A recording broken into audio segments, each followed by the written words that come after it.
அன்பு உள்ளங்களுக்கு வணக்கம். இன்னைக்கு நம்ம பார்க்க போற டாபிக் ரொம்பவே முக்கியமான டாபிக். வாழ்வின் உன்னதமான நிலையை சந்திக்கும் நேரம் இது. உங்கள் ராசிக்கு 100% அற்புதமான நிலை. இழந்ததை மீண்டும் கிடைக்கும். சனிக்கேது செவ்வாய் ராகு இதோடைய காரகத்துவம் தன்மைகள் மட்டுமல்லாமல் உங்கள் ராசி அமைப்பிற்கு சில பரிகாரங்கள் இந்த வீடியோவில் சொல்ல போறேன், பலன்களும் சொல்ல போறேன். இந்த வீடியோவை நீங்க கொஞ்சம் முழுமையா பாருங்க. நான் சொல்லக்கூடிய விஷயத்த ப்ராக்டிக்கலாக ஒரு 2 நிமிஷம் யோசிச்சு பாருங்கள் வீடியோ பார்த்து முடிச்சதுக்கப்புறம். அப்புறம் இந்த வீடியோ நடுவில் வந்து நீங்கள் என்கிட்ட ஜாதகம் பார்க்க விரும்பினா அதுக்கான சில ப்ரொசீஜரும் நான் சொல்கிறேன். கண்டிப்பாக இந்த வீடியோ உங்களுக்கு யூஸ்ஃபுல்லாக இருக்கும். ஒரு விஷயம் என்னன்னு கேட்டிங்கன்னா, உங்கள் வாழ்க்கையில் அடிக்கடி உடல்நிலை வந்து சரியில்லாமல் இருக்குது, அடிக்கடி படுக்கவே இருக்க வைக்கிது, ரொம்ப ஒரு மனக்குழப்பம், டிப்ரெஷன், கோவமாக இருக்குது, என்னை ஏமாத்தணும் உங்களை நினச்சி ரொம்ப வருத்தமாக இருக்குது, இப்படிலாம் இருக்கிறீங்கன்னா ஃபஸ்ட்டு அதெல்லாம் மறந்துடுங்க. எப்படி நீங்கள் மன்னிக்கக்கூடிய குணத்தை உங்களுக்குள்ளே வந்துடணும். மன்னிக்கக்கூடிய குணம்னா உங்களை ஒரு 10 லட்சம் ஏமாத்திருக்கலாம், 10 கோடி கூட ஏமாத்திருக்கலாம். ஏமாத்துற நபரை திட்டாதீங்க, தவிர்த்துருங்க. ஃபர்ஸ்ட் விஷயம் அது. எப்படி தவிர்க்கணும் அப்படின்னு கேட்டிங்கன்னா, சரி விடு, தெரியாமல் பண்ணிட்டாங்க, ஆனால் இதை விட அவனுக்கு 10 மடங்கு செலவு வைக்கும், அப்படி இப்படி அதெல்லாம் எதுவும் பேச வேணாம். ஆனால் ஒருவேளை ஒரு விஷயங்கள் வந்து அவங்க மனசு மாறுறதுக்கு வேணால் நம்ம சொல்லலாம். ஏன்னா நானும் ஒரு டைம் வந்து இந்தமாரி எனக்கு சூழ்நிலை நடந்தது. சில தவறுகள் மனிதர்கள் எல்லாருமே தவறு பண்ணியிருக்காங்க, தள்ளாமல் இருக்கவே முடியாது. ஏதாவது ஒரு மிஸ்டேக் பண்ணுவாங்க. கடுமையாக பேசுறதா இருக்கலாம், தெரியாமல் ஏமாத்துறதா இருக்கலாம், தெரியாமல் ஏமாத்துறதா இருக்கலாம், பொய் சொல்ல வேண்டிய சூழ்நிலை இருக்கலாம். இப்படி நிறைய விஷயங்கள் மனிதர்கள் அனைத்திலும் எத்தனை பேருமே தப்பு பண்ணிட்டு தான் இருக்காங்க, தெரியாமல் தவறுகள் செஞ்சுட்டு தான் இருக்காங்க. பொய் சொல்ல வேண்டியதாக இருக்கலாம், பணம் கொடுக்குற விஷயத்தில், இந்த மாதிரி நிறைய விஷயங்கள் இருக்கு.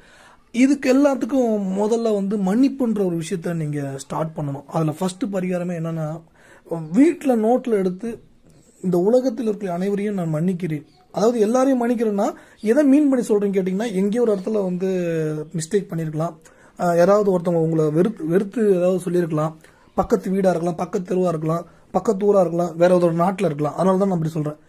எல்லாரையும் நான் மன்னித்து விட்டேன், யார் மீதும் எனக்கு கோபம் இல்லை, அனைவரும் மீதும் அன்பை செலுத்துகிறேன். இப்படி எழுதுங்க. இது எத்தனை டைம் எழுதலாம் அப்படின்னு கேட்டிங்கன்னா, 80 டைம் எழுதுங்க, இல்லை 8 டைம் எழுதுங்க. ஷார்ட்டாக எழுதுங்க. அனைவரையும் மன்னிக்கிறேன், அனைவரும் மீதும் அன்பு செலுத்துகிறேன். அப்போ வந்து இது எழுதும்போது உங்களுக்கு ஒரு நல்ல எனர்ஜி கண்டிப்பாக இருக்கும். இது வந்து 8 வாட்டி எழுதுறதுக்கு சனியுடைய தன்மைக்கு. அதே மாதிரி வீட்டில் இருக்கிற அம்மாட்டியோ, உங்கள் பையன்ட்டியோ, உங்கள் அப்பாட்டியோ, தம்பிட்டியோ, சகோதர சகோதரிட்டியோ கடுமையாக பேசும்போது இன்னும் பிரச்சனைகள் அதிகரிக்கும். தயவுசெய்து அதை மாதிரி பேசாதீங்க. இல்லை அவங்க அப்படி பண்ணுறாங்க, அப்படி பேசுகிறாங்க, பண்ணட்டும், நீங்கள் பதிலுக்கு ரியாக்ஷன் கொடுக்காதீங்க. உங்கள் பொண்ணுட்டியோ, உங்கள் பையன்ட்டியோ, உங்கள் அப்பாட்டியோ, அம்மாட்டியோ யாருக்கிட்டையும் ரியாக்ஷன் கொடுக்காதீங்க. ஏன்னா இதெல்லாம் வந்து டெஸ்ட் பேப்பர், அந்த டெஸ்ட்டில் நீங்கள் பாஸ் ஆகணும். அப்போ இந்த சனி கேதுடைய தன்மை, செவ்வாய் ராகுடைய தன்மைக்கு மிக முக்கியமான ஒன்று இதுதான். ஓகேங்களா? ஃபர்ஸ்ட்டு எல்லாரையும் மன்னிங்க, எல்லாருமே தான் அன்பை செலுத்துகிறேன் அப்படின்ற எழுதுங்க.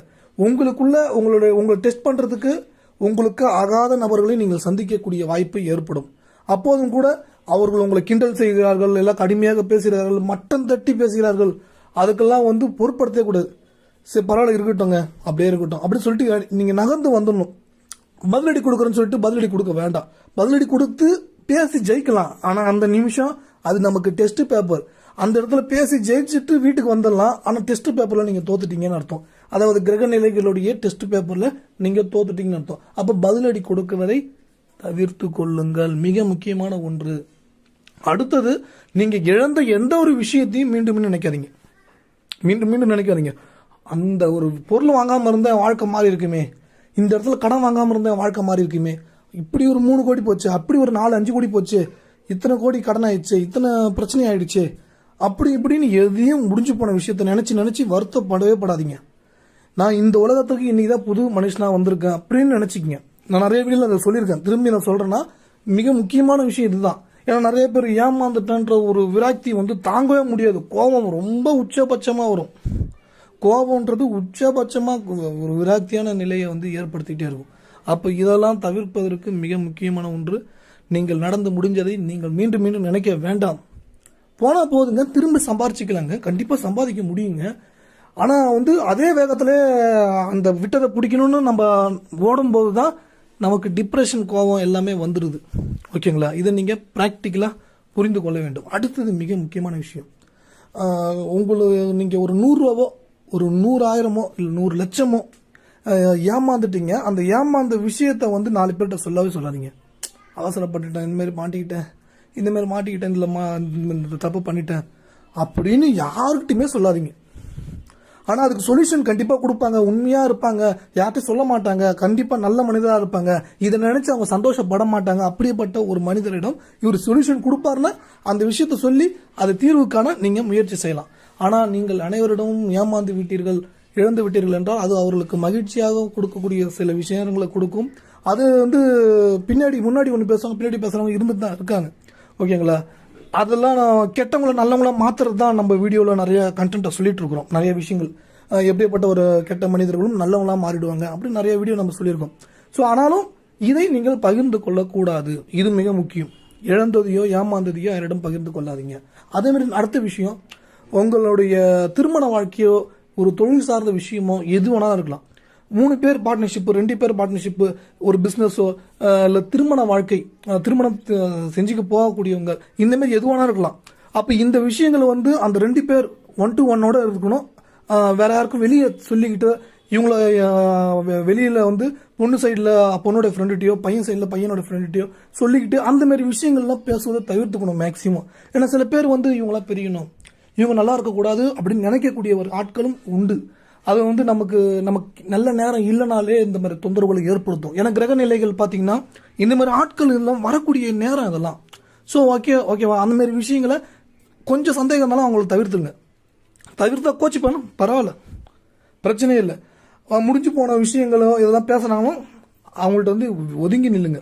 யாரெல்லாம் முடிஞ்சு போன விஷயத்த மீண்டும் மீண்டும் பேசி உங்களை டிப்ரெஷன் ஆக்குறாங்களோ அவங்கள்ட்ட இருந்து ஒதுங்கிடணும்.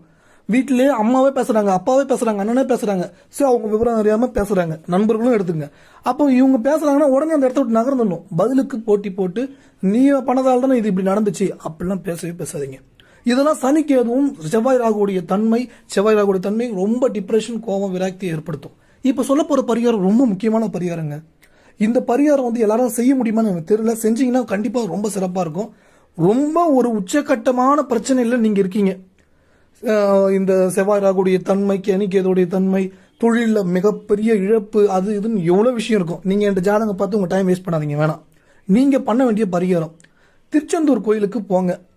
அந்த கோயிலில் சுற்றி இருக்கக்கூடிய இடங்களில் மடிப்பிச்சை எடுத்து அந்த பணத்தை வந்து கோயில் உண்டியில் போடலாம், இல்லை அந்த காசில் உணவு கூட வாங்கி கொடுக்கலாம். இந்த ஒரு பரிகாரம் வந்து பௌர்ணமி, அமாவாசை இந்த மாதிரி நாட்களையும் பண்ணலாம், வெள்ளிக்கிழமை அந்த மாதிரி நாட்களையும் பண்ணலாம். இது பண்ணும்போது உங்களுடைய கர்மாவுடைய தாக்கம் எல்லாமே குறையும். இதெல்லாம் நான் எப்படிங்க பண்ண முடியும், எல்லாம் பண்ண முடியாது அப்படின்னு கௌரவம் பார்க்காதீங்க. இந்த பரிகாரம் நான் எல்லாருக்கும் பண்ண சொல்ல, ரொம்ப ரொம்ப ரொம்ப மோசமான நிலையில் இருக்கிறவங்க கண்டிப்பாக பண்ணிடுங்க. எல்லாரும் பண்ணுறது நல்லது தான், மிகப்பெரிய. ஏன்னா நம்ம செய்யக்கூடிய தொழில்கள், சில தொழில்கள்லாம் செய்யக்கூடாது. ஸோ அதோடைய கர்மா வந்து தாக்கங்கள் இருக்கும். அது அப்பா செஞ்ச தொழிலாக இருக்கலாம், அம்மா செஞ்ச தொழிலாக இருக்கலாம், அண்ணன் தம்பி யாரோ கூட வீட்டில் இருக்கிறவங்க, கணவர் செய்த தொழிலாக இருக்கலாம், மனைவி செய்யக்கூடிய தொழிலாக இருக்கலாம். அந்த தொழிலால் பணம் அதிக அளவில் சம்பாதிக்கக்கூடிய தொழில்கள், சில தொழில்கள் செய்யக்கூடாது. அது செய்யும்பொழுது அது மூலயமா வரக்கூடிய பணம் வந்து பார்த்தீங்கன்னா கடுமையாக நம்ம கர்ம வினைகளை தாக்கும். அதாவது உடல் ஆரோக்கியம் சார்ந்த விஷயம், கால் பிரச்சனை, பிளட் ப்ரெஷர், சுகர், இந்த மாதிரி விஷயங்கள்லாம் இருக்குது. அது என்ன தொழில் அப்படின்னு ஒரு 10 தொழில் இருக்குது. அது நான் அடுத்த வீடியோவில் சொல்கிறேன். ஸோ இதெல்லாம் நீங்கள் தவிர்த்துக்கணும். கோச்சார நிலையிலையும் பாருங்கள், இப்போ வந்து இந்த செவ்வாய் ராகுடைய தன்மையும் இந்த டைம்ல தான் ரொம்ப டென்ஷன் ஏற்றும். கோவப்படாதீர்கள், வீட்டில் விட்டு கொடுத்து போங்க. எந்த ஒரு விஷயத்தையும் சொல்லி காட்ட வேண்டாம், முடிஞ்சு போன விஷயங்களை பேச வேண்டாம், விட்டு கொடுத்து போவது மிக சிறந்தது. இதுக்கு நடுவில் மிக முக்கியமான விஷயம், நீங்கள் ஜாதகம் பார்க்க விரும்பினால் நீங்கள் ஜாதகத்தை வாட்ஸ்அப்பில் அனுப்பலாம்.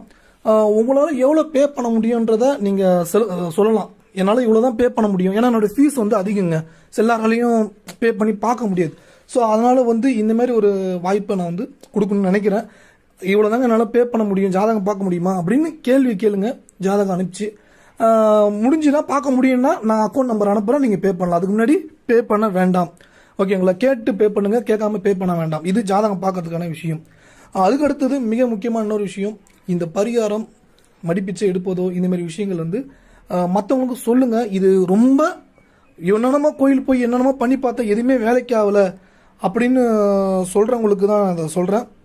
ஒருவேளை பண்ண முடியும் அப்படின்ற பட்சத்தில் நீங்கள் வந்து கண்டிப்பாக வந்து இந்த பரிகாரங்களை வந்து செய்யுங்க. கண்டிப்பாக உங்களுக்கு ஒரு நல்ல ரிசல்ட் கண்டிப்பாக கிடைக்கும், நல்ல மாற்றங்கள் கண்டிப்பாக கிடைக்கும். இந்த காணொலியை மற்றவர்களுக்கு பகிர்ந்து கொள்ளுங்கள். நல்லதே நடக்கும். இறைவன் எப்பொழுதும் உங்களுக்கு துணை நிற்பார். நன்றி, வணக்கம். மேலும் இன்னொரு வீடியோவில் சந்திப்போம்.